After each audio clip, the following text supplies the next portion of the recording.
रूस के राष्ट्रपति व्लादिमीर पुतिन आने वाले 2 कार्यकालों तक भी राष्ट्रपति बने रहेंगे, क्योंकि उन्होंने खुद ही अपने संविधान में संशोधन करके खुद को राष्ट्रपति के तौर पर स्थापित कर दिया है। राष्ट्रपति के व्लादिमीर पुतिन ने इस कानून पर साइन किए हैं जो उन्हें 2036 तक सत्ता में बने रहने की ताकत देता है। साथ ही पुतिन को राष्ट्रपति पद पर अन्य 2 कार्यकाल तक बने रहने की मंजूरी भी मिल गई। म्यांमार में तख्ता पलट के खिलाफ चल रहा विद्रोह 65वें दिन भी जारी रहा। सेना दमन करने के लिए लोगों को गोलियों से छलनी कर रही है। अब तक 550 से ज्यादा लोग मारे जा चुके हैं और इसके बावजूद लोग नहीं झुक रहे। विरोध का चेहरा रही 16 साल की लड़की को भी सेना ने मार डाला। सिंगापुर के ब्लॉगर लियांग सेजियान पर प्रधानमंत्री ली हसियन लूंग को बदनाम करने पर हाईकोर्ट ने $1 लाख का जुर्माना लगाया है। यान ने आरोप लगाया कि प्रधानमंत्री का मलेशिया में मनी लॉन्ड्रिंग घोटाले से संबंध है। यान ने इस जुर्माने की रकम को जुटाने के लिए क्राउड फंडिंग का सहारा लिया।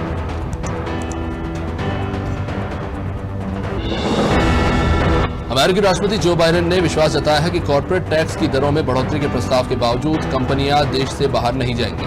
व्हाइट हाउस में बातचीत करते हुए उन्होंने कहा कि पहले दर 36% थी, लेकिन वर्तमान में ये 21% है। अब हम 28% कर की बात कर रहे हैं। सभी का मानना है कि कर यह देकर सबके लिए उपयुक्त है।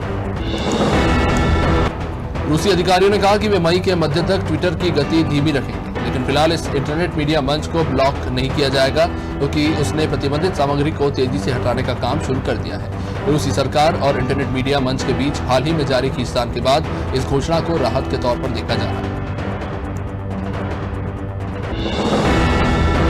प्रधानमंत्री नरेंद्र मोदी ने पश्चिम बंगाल के कूच बिहार में चुनावी रैली को संबोधित किया और मुख्यमंत्री ममता बनर्जी पर निशाना साधा। उन्होंने कहा कि ममता दीदी को यकीन हो गया है कि उनका मुस्लिम वोट बैंक भी उनके हाथ से खिसकता जा रहा है।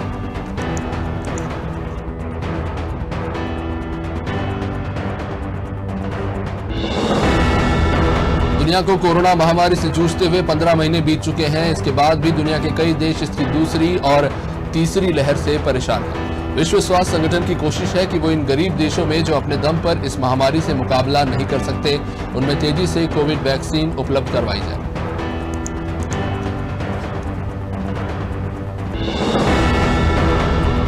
महामारी के 1 वर्ष बाद भी पूरी दुनिया के लिए मुश्किलें बनी हुई हैं, तो वहीं दूसरी तरफ विश्व स्वास्थ्य संगठन को वैक्स योजना के लिए विभिन्न देशों को वैक्सीन भेजने में पूरी ताकत से जुटा हुआ है। हालांकि इसको लेकर संगठन के सामने 5 बड़ी चुनौतियां सामने आई।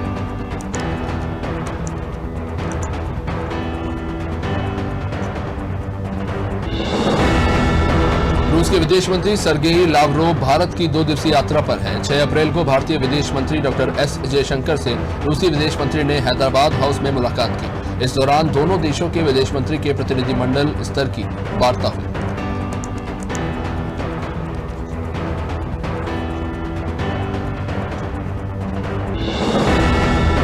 डीआरडीओ ने एक बड़ा फैसला लेते हुए मिसाइल प्रोडक्शन पार्टनरशिप के लिए भारतीय प्राइवेट सेक्टर के द्वारा द्वार खोल दिए गए हैं। इसके बाद प्राइवेट सेक्टर की कंपनियों में हिस्सा लेने के लिए काफी उत्साह देखने को मिल रहा है। इसकी जानकारी खुद डीआरडीओ अधिकारियों ने दी है।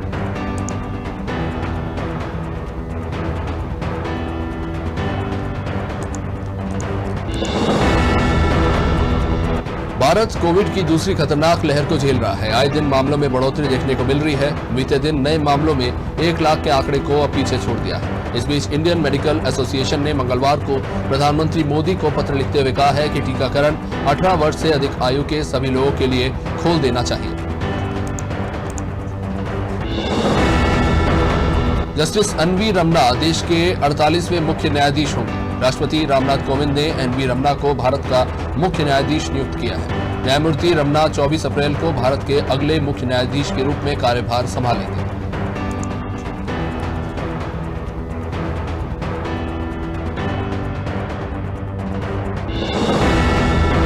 वित्त मंत्रालय में मंगलवार को सचिव स्तर पर फेरबदल हुआ है, जिसके तहत आर्थिक मामलों के विभाग में सचिव का जिम्मा संभाल रहे तरुण बजाज को राजस्व विभाग का सचिव नियुक्त किया गया। तरुण बजाज के स्थान पर आर्थिक मामलों के विभाग में सचिव की जिम्मेदारी अजय सेठ को दी गई।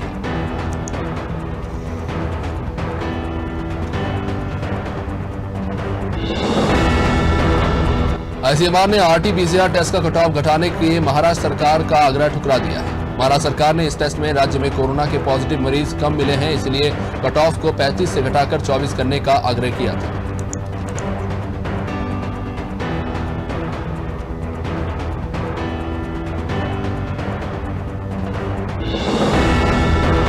अनिल देशमुख के खिलाफ सीबीआई जांच को चुनौती देने के लिए महाराष्ट्र सरकार ने मंगलवार को सुप्रीम कोर्ट का रुख किया। आपको बता दें कि परमवीर सिंह की याचिका पर सुनवाई करते हुए बॉम्बे हाई कोर्ट की ओर से सीबीआई को अनिल देशमुख के खिलाफ प्राथमिक जांच करने का आदेश दिया गया था। अब इसी फैसले को महाराष्ट्र सरकार ने सुप्रीम कोर्ट में चुनौती दी।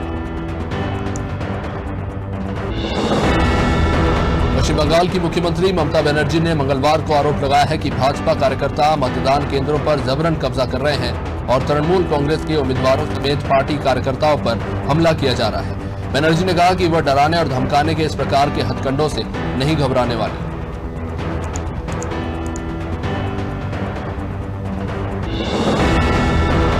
गैंगस्टर पपला गुर्जर की गर्लफ्रेंड जिया को 2.5 महीने के बाद अब जमानत मिल गई है। जिया को गैंगस्टर पपला गुर्जर के साथ महाराष्ट्र के कोल्हापुर से 28 जनवरी को गिरफ्तार किया गया। जिया 4 फरवरी से अलवर की जेल में बंद थी। मंगलवार को जयपुर हाईकोर्ट ने जिया की जमानत याचिका मंजूर कर ली।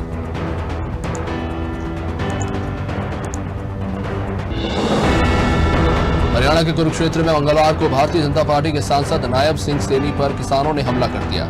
सैनी शाहबाद में जननायक जनता पार्टी के विधायक रामकर्ण काला के यहां पहुंचे थे। इसी दौरान भनक पाकर मौके पर पहुंचे किसानों ने विरोध शुरू कर दिया। सांसद अपनी कार में निकलने लगे तो किसानों ने कार को घेरकर हमला कर दिया। मुख्यमंत्री नीतीश कुमार ने कहा है कि देश के अन्य राज्यों में कोरोना संक्रमण के मामले तेजी से बढ़ रहे हैं। उन राज्यों से बिहार के लोगों के वापस आने की संभावना है, जिसको ध्यान में रखते हुए उन्होंने अधिकारियों को प्रखंड स्तर पर क्वारंटाइन सेंटर की व्यवस्था तैयार रखने का आदेश दिया।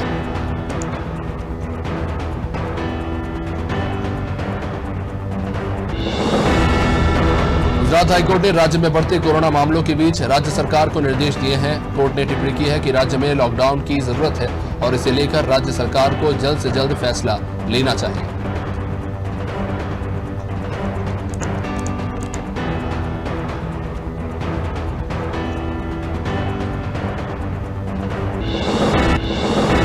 शिवराज सिंह ने पर्यावरण सुरक्षा के प्रति अपने संकल्प को पूरा करते हुए पीपल का पौधा लगाया। इस मौके पर उन्होंने कहा कि आज भारतीय जनता पार्टी का 41वां स्थापना दिवस है।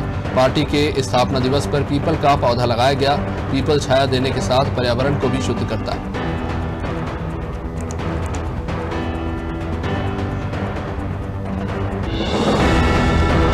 पूर्व मंत्री जीतू पटवारी ने कोरोना के बढ़ते मामलों को लेकर प्रदेश सरकार पर हमला बोला। जीतू पटवारी ने कहा कि सरकार कोरोना को महामारी नहीं अवसर समझ रही है। मुख्यमंत्री हर रोज कोरोना की समीक्षा कर रहे हैं, लेकिन 1 साल में भी कोविड को लेकर कोई व्यवस्था नहीं बन पाई। कई मंत्री चुनाव और पर्यटन में ही व्यस्त रहे।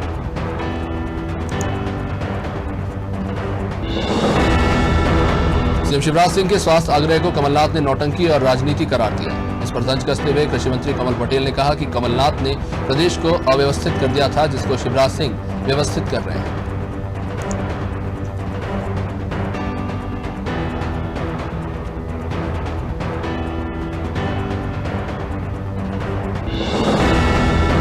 बुधनी में बढ़ते कोरोना संक्रमण को रोकने के प्रयास में पुलिस ने जन जागरूकता अभियान चलाया। सीओ और एसपी सहित पुलिस प्रशासन के अधिकारियों ने नर्मदा घाट से जन जागरूकता अभियान की शुरुआत की। इस अभियान के दौरान अधिकारियों ने आम लोगों को कोरोना से बचाव के उपाय बताए।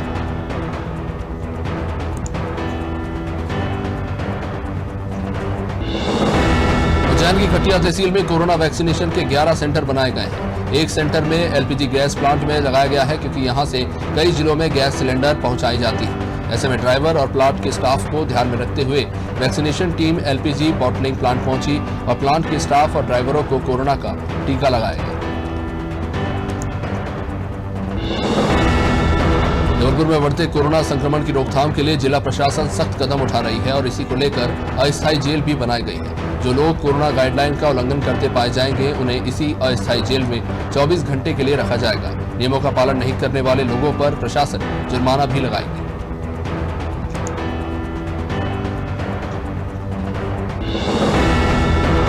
सीहोर के बुधनी में स्थित ट्राइडेंट कंपनी के गोदाम में दिन में लगी आग देर रात दोबारा भड़क उठी, जिसके बाद आग पर काबू पाने के लिए दमकल की करीब 20 गाड़ियां मौके पर पहुंची और आग पर काबू पाया गया। बताया जा रहा है कि आग कंपनी के 5 नंबर के गोदाम में लगी थी, जिसमें रुई रखी हुई थी।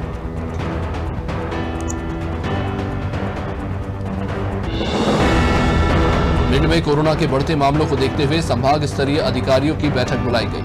इस इस मीटिंग में राज्य मंत्री ओपीएस भदौरिया के साथ पुलिस प्रशासन के अधिकारी शामिल हुए। इसमें यह फैसला लिया गया है कि कोरोना से बचने के लिए सख्ती बरतना अब जरूरी है।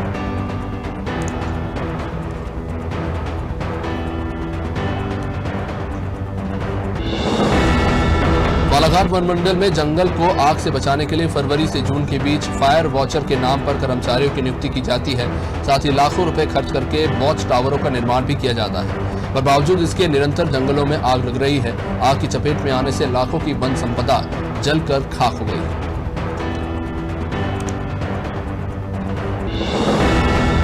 राजधानी भोपाल के सतपुड़ा भवन में 50% कर्मचारी कोरोना संक्रमण का शिकार हो गए। बढ़ते कोरोना संक्रमण के बीच मुख्यमंत्री शिवराज सिंह चौहान लोगों से मास्क लगाने और सोशल डिस्टेंसिंग का पालन करने की अपील कर रहे हैं। प्रदेश में तेजी से वैक्सीनेशन भी जारी है।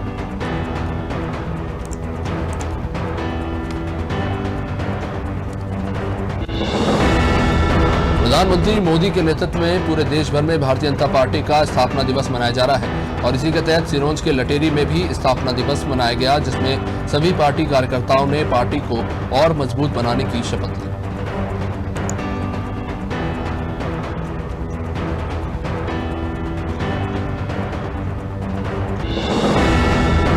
रतलाम में कोरोना मिटाने और लंबी उम्र की कामना को लेकर महिलाओं का मानना है कि माता की पूजा करने से कोरोना खत्म हो जाएगा। हालांकि इस दौरान महिलाएं मुंह से मास्क लगाए हुई थी।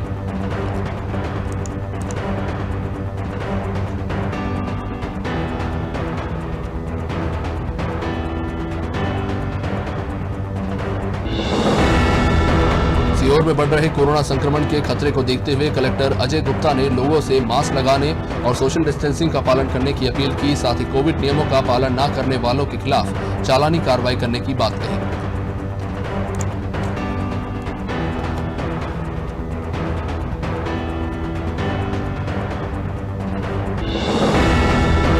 टीकमगढ़ जिले में रबी फसल की खरीदी शुरू हो चुकी है। पलेरा कृषि उपज मंडी में गेहूं, चना, मसूर उपार्जन केंद्रों का तहसीलदार कमलेश कुशवाहा ने निरीक्षण किया। कलेक्टर के आदेश अनुसार उपार्जन केंद्रों पर किसानों को किसी भी तरह की परेशानी न हो, इसी के मद्देनजर तहसीलदार ने मंडी का निरीक्षण किया।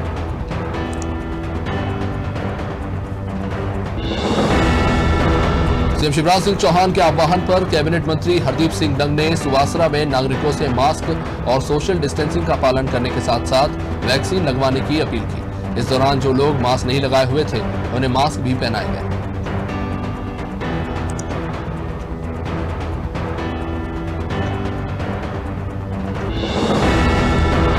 उमरिया में आजीविका मिशन के तहत गठित स्व सहायता समूहों की गतिविधियों का प्रमुख सचिव कल्पना श्रीवास्तव ने निरीक्षण किया।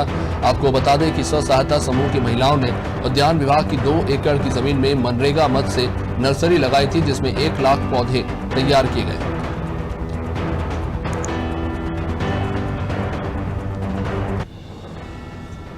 पन्ना टाइगर रिजर्व सरकार द्वारा बड़ी मात्रा में बाघों की सुरक्षा, खान-पान, रहन-सहन पर करोड़ों रुपए खर्च कर रही है। इतना बड़ा बजट होने के बावजूद भी पन्ना टाइगर रिजर्व में बाघ सुरक्षित नहीं है। आए दिन बाघों की यहां पर मृत्यु हो रही है और उनकी सुरक्षा व्यवस्था पर अब सवालिया निशान लग रहे हैं।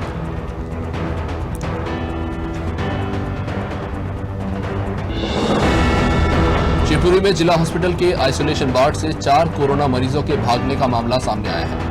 कोरोना संक्रमितों के भाग जाने से स्वास्थ्य अमले में हड़कंप मचा हुआ है। आनंद फानंद में जिला हॉस्पिटल प्रबंधन ने इसकी जानकारी कोतवाली पुलिस को दी थी। यहां पुलिस ने 4 कोरोना संक्रमितों के खिलाफ मामला दर्ज किया है।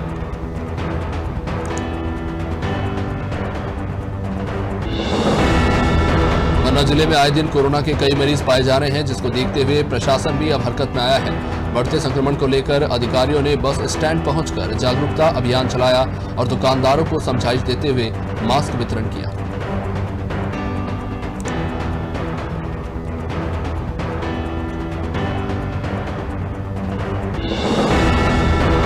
पन्ना नगर परिषद में दूषित पानी मिलने की शिकायत को लेकर रहवासी पैदल मार्च करते हुए एसडीएम को ज्ञापन देने पहुंचे। इस बीच एसडीएम के नाम मिलने पर रहवासियों ने जमकर हंगामा करते हुए नारेबाजी की, जहां इस बीच एसडीएम और रहवासी एडवोकेट के बीच में जमकर बहस हुई। इसके बाद एसडीएम बिना ज्ञापन लिए ही अपने चैम्बर में चली गई। जांजगीर में भारतीय जनता पार्टी का स्थापना दिवस पर वरिष्ठ कार्यकर्ताओं का सम्मान हुआ। इस दौरान कुछ कार्यकर्ता मुंह पर पीएम नरेंद्र मोदी का मुखौटा लगाए नजर आए। साथ ही कार्यकर्ताओं ने अपने बूथ को मजबूत करने को लेकर भी चर्चा की।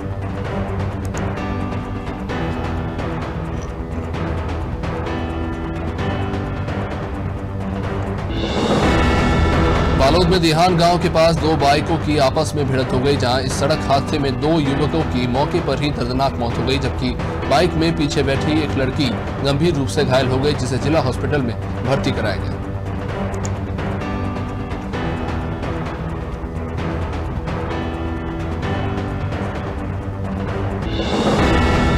जशपुर में कोरोना के बढ़ते मामलों को देखते हुए कलेक्टर ने नाइट कर्फ्यू के समय में संशोधन किया है। अब जशपुर में शाम 6 बजे से लेकर सुबह 6 बजे तक नाइट कर्फ्यू रहेगा। इस दौरान बेवजह तफरीह करने वालों पर कड़ी कार्रवाई होगी। इसी बीच बगीचा की एसडीएम दलबल के साथ नाइट कर्फ्यू का जायजा लेने सड़कों पर निकली थी।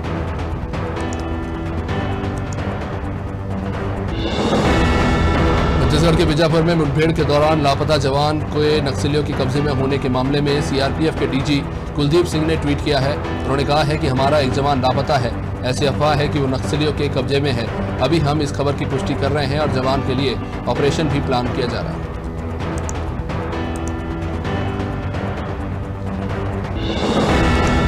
छत्तीसगढ़ के दुर्ग जिले में शुरू हुए लॉकडाउन का असर दिख रहा है। पहले दिन सड़कों पर जहां सन्नाटा पसर रहा, ज्यादातर लोग घरों में ही रहे। जहां कुछ लोग निकले तो पुलिस वालों ने उन्हें रोककर समझाया कि कोरोना से बचने के लिए घर में रहना जरूरी है, बाहर निकलने से खतरा हो सकता है। यहां पर 14 अप्रैल तक टोटल लॉकडाउन रहेगा।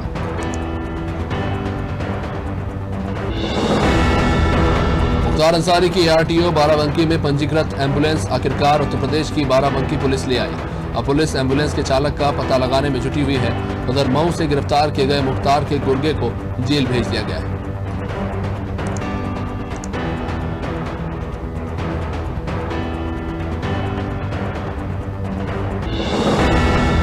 उत्तर प्रदेश के प्रयागराज शहर में मंगलवार दोपहर एक मोबाइल दुकानदार की पत्नी के घर के अंदर संदिग्ध हालत में गोली लगने से मौत हो गई। सूचना पर पहुंची पुलिस ने फॉरेंसिक टीम और डॉग स्क्वाड बुलाकर जांच करवाई है।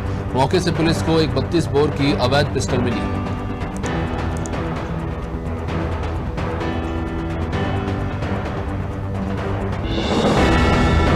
देश और दुनिया में कोरोना संक्रमित सबसे ज्यादा महाराष्ट्र में पाए जा रहे हैं। अब कैटरीना कैफ भी कोरोना पॉजिटिव पाई गई हैं, जहां उन्होंने ये खबर अपने सोशल मीडिया पर शेयर की है। कैटरीना ने होम क्वारंटाइन होने का ऑप्शन लिया है।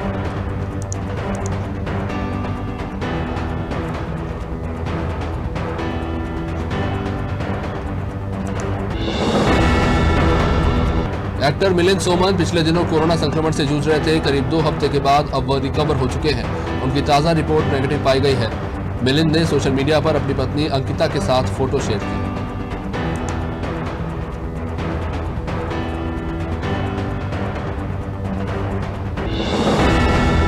भारतीय क्रिकेट कंट्रोल बोर्ड के अध्यक्ष सौरव गांगुली ने यह स्वीकार किया है कि खिलाड़ियों के लिए लंबे समय तक बायो बबल में रहना मुश्किल चुनौती है, लेकिन उन्होंने ये भी कहा है कि भारतीय काफी सहनशील होते हैं और हर चैलेंज के लिए तैयार रहते हैं। इसलिए उन्हें नहीं लगता कि आईपीएल में भारतीय सितारों को खास परेशानी होगी।